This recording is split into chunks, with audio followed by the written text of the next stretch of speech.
शिवानी सिंह के स्टूडियो पर ओपनिंग में पहुंच रहे हैं पावर स्टार पवन सिंह। देखिए कुछ ही देर में पवन सिंह की पूरी टीम पहुंच चुके हैं। पवन सिंह के पूरे पहुंच चुके हैं टीम। कुछ भैया पूरी टीम पहुंचे हैं। कुछ ही देर में पवन के इंटरव्यू होने वाला है।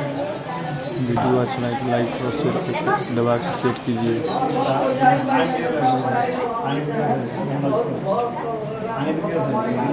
24 मिलियन चल गया, क्या कहिएगा? 14 मिलियन चला रहा है। हाँ, उसका उस समय 14 मिलियन था, अभी 24 मिलियन हो गया। थोड़ा सा गुनगुनाइएगा।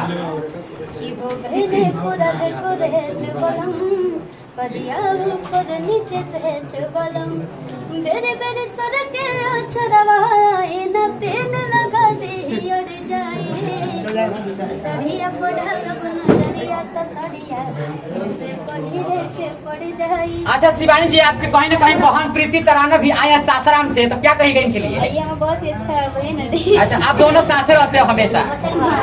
साथ रहते हैं। तो स्टूडियो दिखाए ताकि जवान जानता। आइए शिवानी सिंह जी का स्टूडियो देखते हैं किस तरीके से शिवानी सिंह ने पूरा मॉडिफाई किया है। चलो